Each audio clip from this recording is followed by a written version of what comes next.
ये सब लोग बोलते हैं ना, ये भारतीय जनता पार्टी वाले गाय तो पालते नहीं, बात खूब कर रहे हैं उसकी और कमाई कर रहे हैं उस बात कर करके। लाखों गाय लंपी डिजीज में प्रभावित हुई, लाखों तस्वीर आपने देखी है, मरी मरी पड़ी है, गांव गांव में 50-100 मर गई, कोई तैयारी नहीं। टीका कौन सा ले रहे हैं?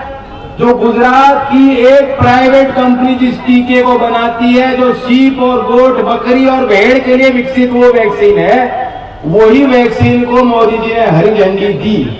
आज प्रधानमंत्री रोजगार मेला लगा रहे हैं, रोजगार मेला, और उस मेले में किसी नए आदमी को नौकरी मिली, जिनको पिछले 1-2-3 साल से नौकरी मिल जानी थी, जिसकी रोकी हुई थी।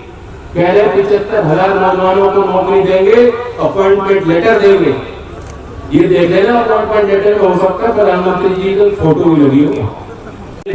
हमें एक मौका दोबारा दे दो, 5 साल किसान के निहारे का। वही सरकार अभी विधानसभा सत्र में कहती है कि हम बिजली में कोई छूट किसान को नहीं दे सकते। मैं जब यहाँ आया था चुनाव के पहले, आपने मुझे कहा कि यहाँ मिल का विस्तार हो जाएगा तो हमारा गन्ना, हमने प्रोडक्शन को बढ़ाया है। ये जो हमने गन्ने की वैरायटी 238 चलाई, उससे हमारा प्रोडक्शन बढ़ गया, रिकवरी बढ़ गई, बहुत तरक्की की।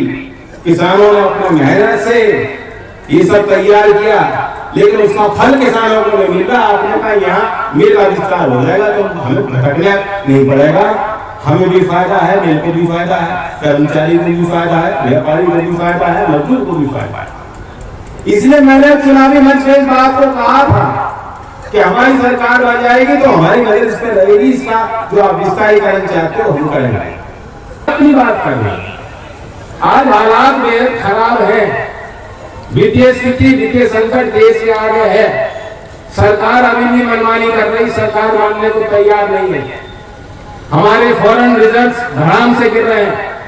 वही रुपया जिसको लेकर हमारे प्रधानमंत्री जब विपक्ष में बैठे थे तो प्रधानमंत्री को घेरने का काम करते थे, अब आंख मीच के दूसरी ओर देख रहे हैं। और किसान की स्थिति इतनी खराब है कि कर्ज में डूबा जा रहा है। कि हमारे गांव देहात में देश भर के किसानों की माली हालत क्या है, कर्जा कितना है, जमीनें कितनी है।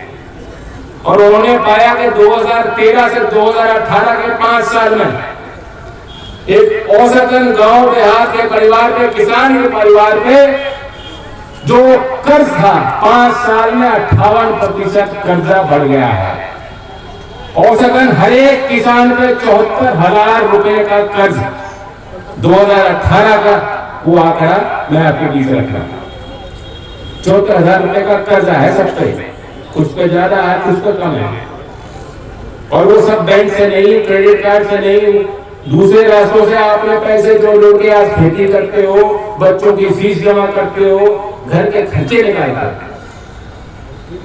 मिल वाले आपको समय में पेमेंट देते नहीं, बिजली विभाग वाले आपके पीछे भागते हैं, कुनकी होगी घर की, बेइज्जती करो किसान की, जो 10,000 रुपए नीचे कमाएगा उसको जलील करो। पूरी सरकार, पूरा सरकारी तंत्र आपके दरवाजे आपसे लेने आ जाता है, लेकिन जब आपका हक है जो आपको मिल नहीं रहा, आपको वंचित रखा जा रहा है, वह सरकार आपको कहीं दिखाई नहीं देती। 14 दिन में पेमेंट हो जाएगा। आज कोई कह भी रहा है 14 दिन की बात, कौन कह रहा है 14 दिन की बात? भूल गए सब लोग, भूल गई सरकार, कोई नहीं दोहरा रहा इस बात को। तो कटु सत्य है, इस सरकार ने बार बार किसानों को छला है, झूठ बोला है, झूठे वादे किए हैं। गृह मंत्री अमित शाह के विस्तारीकरण के लिए यहाँ पे सम्मेलन बुलाया गया था, क्या यहाँ पर निर्णय, क्या बात हुई? देखिए 25,000 क्विंटल प्रतिदिन की यहाँ की कैपेसिटी है और इस कैपेसिटी को लोग बढ़ाना चाहते हैं। बहुत ही छोटी मिल है और जिस समय ये मिल लगाई गई थी और आज के प्रोडक्शन को आप देखेंगे, जिस तरह गन्ने की यहाँ पैदावार बढ़ी है, एकरेज बढ़ गई है, तो रकबा भी बढ़ गया है। तो इसलिए लोगों की इच्छा है कि यहाँ उनके गन्ने का बेहतर भाव मिल जाएंगे, समय पे पेमेंट मिल जाएगा अगर इस मिल का विस्तार हो। साथ ही यहाँ के कर्मचारियों को भी फायदा मिलेगा, यहाँ के मजदूरों को लाभ मिलेगा और यहाँ कस्बों के और आसपास के व्यापारियों को भी लाभ मिलेगा। जो सब आवारा पशुओं की बड़ी समस्या हो गई है, उसके लिए क्या किसी से बात हुई है, कैसे? क्या रणनीति? देखिए, पशुओं की तो हालात ख़राब हैं। लंपी में अब आपने देखा कि किस तरह से हमारे जो हमारा धन है, पशुधन, वो प्रभावित हुआ और कोई सरकार की योजना ही नहीं है। जो टीके लगने चाहिए, जिस रफ्तार से भी टीके नहीं लग रहे, सब जो है कागजी कार्रवाई हो रही है। दिखा रहे हैं कि हमने इतने लाखों को टीका लगा दिया, वो फाइलों में टीके लग रहे हैं। वास्तविक तौर पर ज़मीन पे डोर टू डोर जो कैंपेन चलना चाहिए नहीं चल रहा। और एक और ख़तरा बढ़ रहा है। बीमारी क्यों इतनी तेज़ी से फैली? क्योंकि आवारा पशुओं को रोक नहीं सकते आप। एक खेत से दूसरे खेत में जा रहे हैं, एक जिले से दूसरे जिले में जा रहे हैं, कौन रोक देगा? तो इसलिए आवारा पशु बहुत बड़ी समस्या है। किसान की फसल को भी खराब करते हैं लोग ये पशु, और कोई सरकार को सोचना चाहिए। हमने फसल बीमा योजना बनाई हुई है, प्रधानमंत्री के नाम से वो योजना चल रही है। इतना तो कर ही सकते हैं कि अगर आवारा पशु से फसल खराब होती है किसान की, उसकी भरपाई उस बीमा योजना के तहत रखी जाए। मदरसों का सर्वे चलना चाहिए। देवबंद का मंदिर था, वो भी बिना गैर मान्यता प्राप्त है। क्या कहेंगे इसमें? 1 लाख से ज्यादा फतवा जारी। देखिए, इस देश में जितने निर्माण हैं, बल्कि आप दिल्ली देश की राजधानी है ना, वहीं सर्वेक्षण कर लेंगे तो 99% बिल्डिंग आपको बिना बिल्डिंग प्लान मिल जाएंगे। तोड़फोड़ करोगे क्या? क्षेत्रीय जनता की मांग की है कि अब की बार आप लोग बिजनौर लोकसभा सांसद से चुनाव लड़े।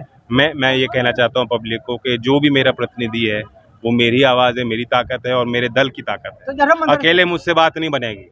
मैं चाहता हूँ हम अपनी पार्टी को मजबूत करें। जिस तरह चौधरी साहब के समय पार्टी थी, उसका दायरा था, उसका विस्तार हम करना चाहते हैं। इसलिए जो भी प्रतिनिधि का चुनाव होगा, उसको ताकत है।